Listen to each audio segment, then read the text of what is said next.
Hello! Welcome. Once again, welcome to ShelfTalkers. We have our nice plexiglass divider again so we can go mask free. It's very exciting. We don't get to take our masks off very often here at the library. I'm Suzanne. I'm the adult programming librarian here at the downtown Huntsville Library. And this is Mick. She is our reader's advisory lead. So she is the person that recommends books for people here at downtown. One of many. One of many. Yes. So what are we doing today? Well, I got this brilliant idea. Mainly came about when we started doing grad bag picks this summer. And Suzanne and I found that we have very little time to pick out a book for you. We look at your record a bit. But we were doing a lot of judging based on the cover. So we thought we'd explore the question, can you judge a book by its cover? And one of the first things that I noticed when we were shopping the shelves was that I was seeing a lot of trade papers with what I would probably call a graphic or cartoon. Mm-hmm. Cartoon's what used, but I don't think of this as cartoon. I think of more graphic. Mm-hmm. Trade papers with graphic images showing a couple, usually. And come to find out, and here's some examples of this, come to find out these are a new attempt by publishers using this kind of stylized image to get people that don't normally read romance novels to take a look at them. Because they want to the covers are more related on, there's a lot more going on than just the romance. Mm-hmm. Especially in these, which they refer to as sort of a novelized version of a cinematic rom-com, where the banter between the couple is almost as important as the sex scenes. And you'll have love scenes as well with this, but there's a lot of banter. Some examples of this, 99% Mine by Sally Thorne, The Friend Zone by Abby Jimenez. That's right. I love this one. The title, You Had Me at Hola by Alexis, Daria. And Don't Forget All About Me by Mhairi, McFarlane, Scottish name. So I would definitely explore these if I were you. And I like the idea, so romance novels, you kind of get used to the Fabio covers, the man, yes. With his chest exposed and the woman at his feet, and that's very much anti that. It's very much, almost all of the characters are fully clothed, Right. Although You Had Me at Hola is kind of a classic romance pose, the man and the woman together, but with the stylizing, it's very different, so that hopefully people that are embarrassed to read the Fabio cover romance novels thing I found out wouldn't mind being seen reading that. Right, was that often people will get criticized for being out in public reading a romance novel, especially those, I think we nicely put bodice rippers Yes. kind of covers.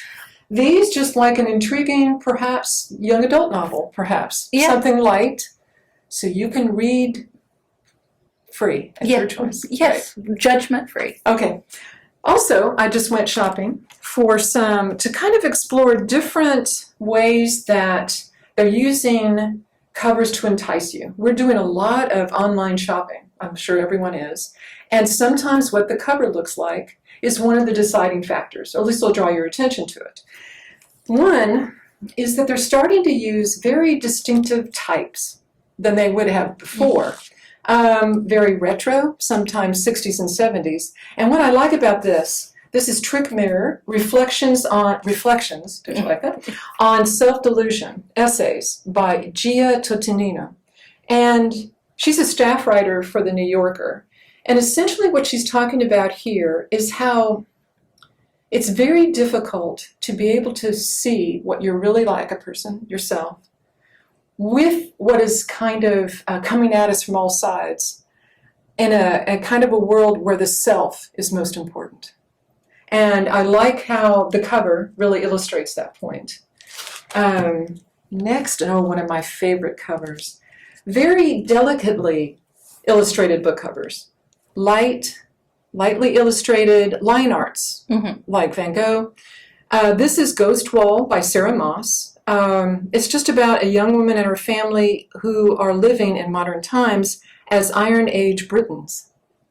And the Ghost Wall is something that during that period of time they would have built to keep invaders away. And during this novel, building one of those, they come in contact with spirits from the past. And it just explores what extent they'll go to actually live like somebody would be doing at that time. Very intriguing, I think. I love this one. And I don't have to explain this one. This is the use of rainbows and primary colors. In the past, people were afraid to use anything beyond even red, for one thing. And you know, red's very popular in most of the book covers that we have. This is Dead Astronauts by Jeff VanderMeer. He, if you recall, he's the one that wrote Annihilation that was turned into a film. One reviewer described this as kaleidoscopic and mosaic, which is exactly what you get from that image. I've read this is very difficult to explain. It's a kind of a post-climate apocalyptic novel about a trio of not just barely human, barely astronauts that are trying to bring down or dismantle the company. So it's very similar to a world of biotech gone wrong. Ecology is very important in this novel. I'm running out of organizing. Another attempt they're using is textured book covers. These are covers, I think they found that they're competing with so many other people, they really need to pop.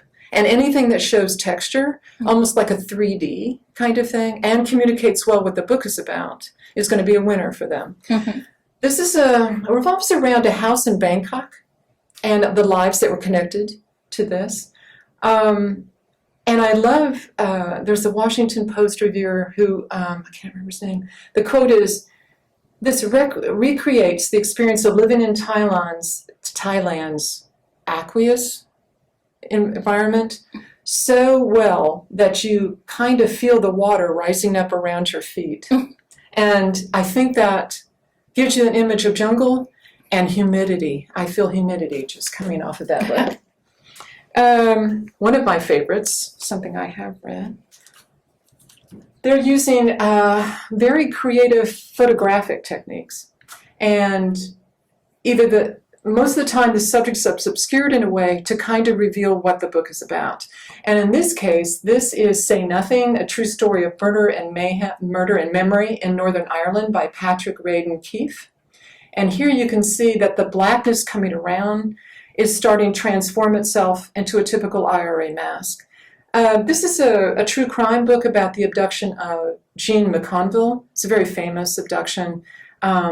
They actually dragged her away from her house with her children around her legs and everything. Everyone knew it was the IRA, but nothing could be done about it. So it gives you the whole story about that. Love the cover. Next, in this, it's sort of like found materials. Sort of like you're thinking an upgraded collage, where they take things that are found and repurpose them to explore what the book is really about. This is Feast Your Eyes, a novel by Myla Goldberg. I also like the way she wrote this. This is a series of catalog notes from a photography show that explores a woman photographer who's trying to balance ambition and motherhood at the same time. Very similar to yourself. Yes. It's interesting. Yes. It's an interesting cover, too. Yes, I thought so. Last but not least, almost.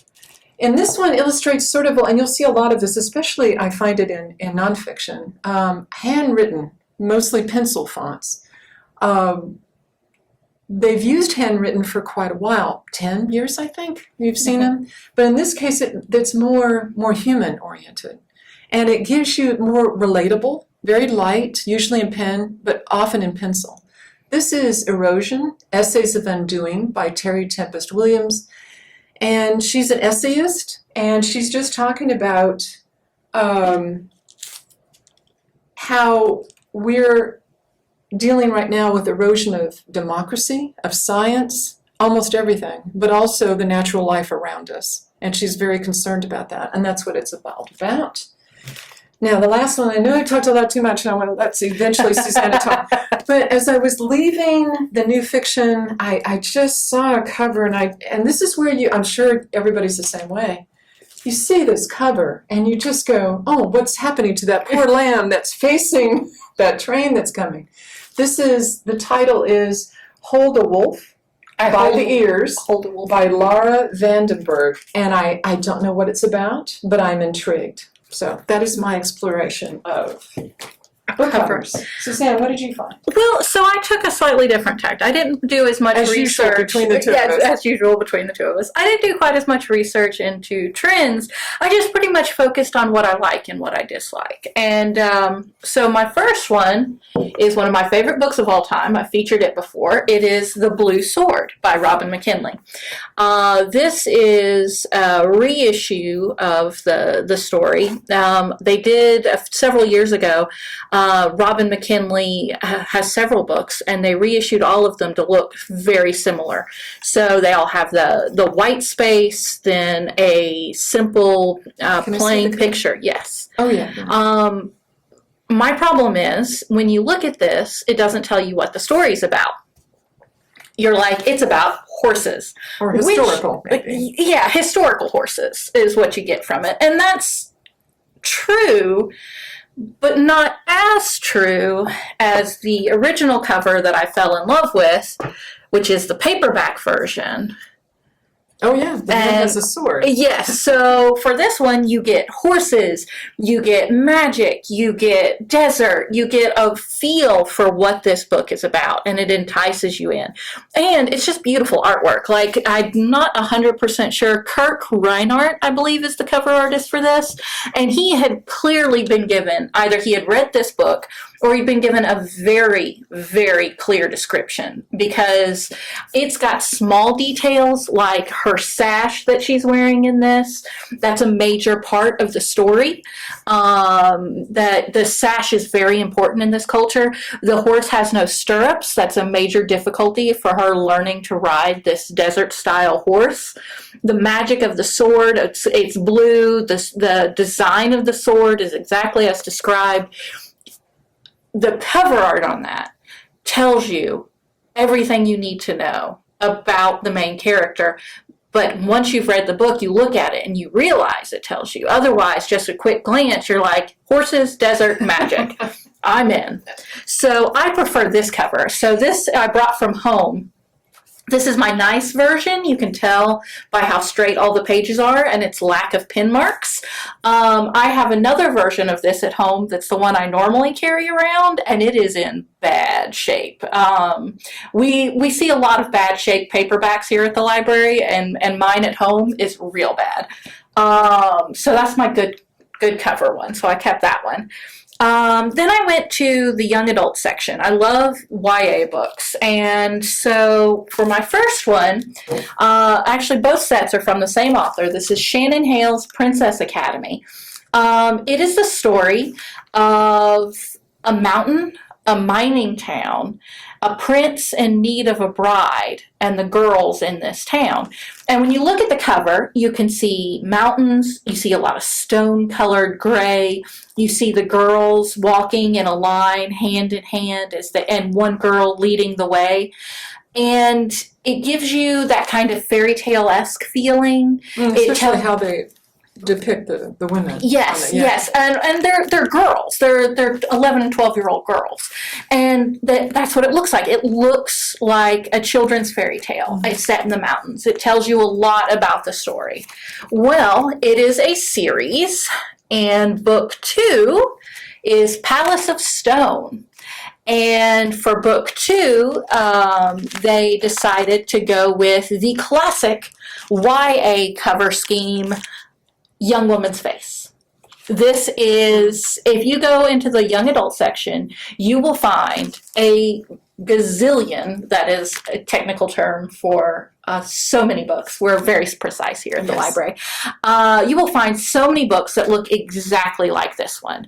It'll have a generic soft color background and a young woman's face, and that's it.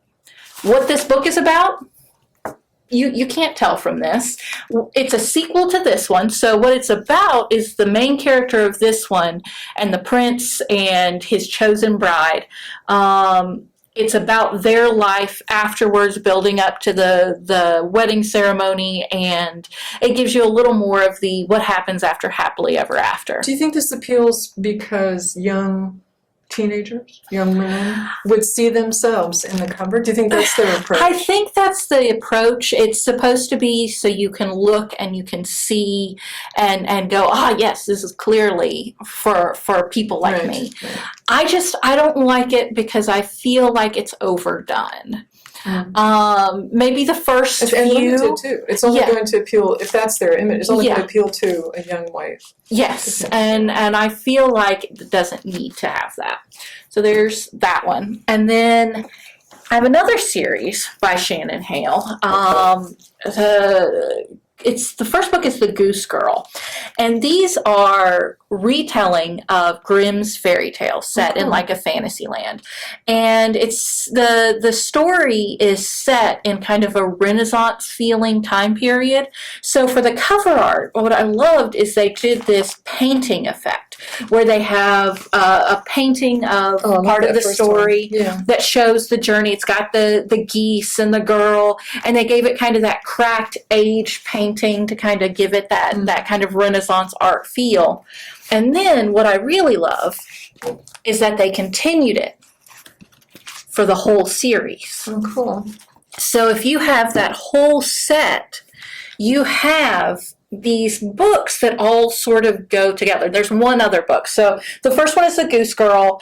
The second one is Forest Born, River Secrets, and then In a Burning is the fourth one. I might have the order a little off there. But they are all very similar but different. And it works because it's not the continuation of one person's story. Right. It's a different. This one features a character that you meet briefly in the first one, and this one still ties them all, and they're all set in the same universe, and so then the covers tie them together, and they're all very similar in style, that same painterly Renaissance art kind of vibe. And so I really love that. I love that they did that, and I hate. It's a weird completionist thing. I hate having one book with one style cover and then the second book with a completely different style cover. It bothers me. No. And the thing is, it's going on my shelf, so it doesn't really matter, but it matters to me. And cover art, I think they re-released this one with a similar cover, so you could get them all together to look nice and have a complete set. But I like the covers that tell you what the story's about, give you an idea of what the story's about. And when we're doing displays here, we try to pick items that will entice you, that represent a certain theme, but still. Yes.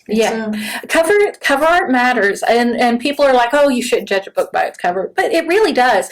There's a fascinating TED Talk by some cover art designer, the cover art designer of Jurassic Park, and so it's just really fascinating, a different design. Well, I think that's all the books I brought. I brought much fewer than Mick did. And hopefully we enticed you to start looking at cover art. And if you have any comments, we would love to hear about your take on cover art. Favorite covers, least favorite covers. But actually, starting next week, you'll catch us on a different channel.